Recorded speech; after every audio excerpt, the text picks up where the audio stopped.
नाज़रीन, drama serial आफत की नेक्स्ट एपिसोड में आपको ये दिखाया जाएगा कि वरीशा और महक जो चालें चल रही हैं उनकी चालें नाकाम होने वाली हैं और वो बहुत जल्द सबके सामने एक्सपोज होने वाली हैं, क्योंकि वहाज ने अब ये फ़ैसला कर लिया है कि वो वरीशा के ख़िलाफ़ सबूत इकट्ठे कर लेगा। और वहाज को ये भी शक हो गया है कि शिफा को जो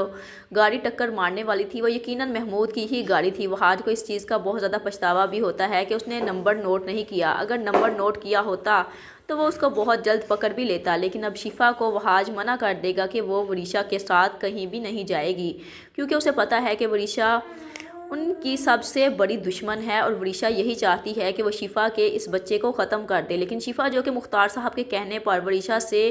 अच्छा रवैया इख्तियार कर रही है, क्योंकि मुख्तार साहब ने ये कहा है कि वरीशा का मेरे सिवा कोई भी नहीं, क्योंकि इस घर में कोई भी वरीशा को पसंद नहीं करता। लेकिन शिफा जो कि दिल की बहुत अच्छी है और वो चाहती है कि वरीशा के दिल से नफ़रत को ख़त्म कर दे,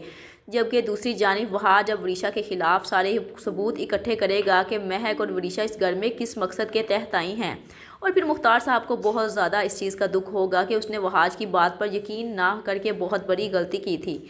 बल्कि वरीशा पर यकीन किया कि उसकी भतीजी उसके साथ बुरा नहीं कर सकती। मुख्तार साहब जो कि अपने मरे हुए भाई से वादा कर चुके होते हैं और वो नहीं चाहते थे कि वो अपनी भतीजी को इस तरह से अकेला छोड़ें, लेकिन वरीशा ने इसी चीज़ का फ़ायदा उठाया। और अब वरीशा के सामने जब महमूद का असली चेहरा आएगा, क्योंकि वह महमूद की बातें सुन लेगी और उसको पता चल जाएगा कि महमूद तो उसे यूज़ कर रहा था सिर्फ़ और सिर्फ अपने फ़ायदे के लिए,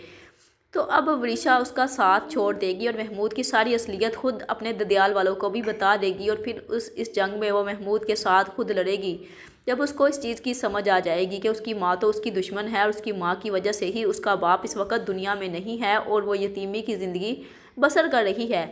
और उसकी ज़िंदगी में जितनी भी मुश्किलात हैं सिर्फ़ और सिर्फ उसकी माँ की वजह से ही हैं, और उसके ददियाल वाले तो उस पर जान छिड़कते हैं और इन सब में उसकी माँ का कसूर है, बल्कि महमूद और महक दोनों मिले हुए हैं। और उसकी माँ ने महमूद की खातिर अपने शौहर को मौत के घाट उतार दिया, तो वरीशा अब कभी भी अपनी माँ को माफ़ नहीं करेगी इन सब के लिए, क्योंकि वरीशा आज जिस हाल में है वो महक और महमूद की वजह से ही है।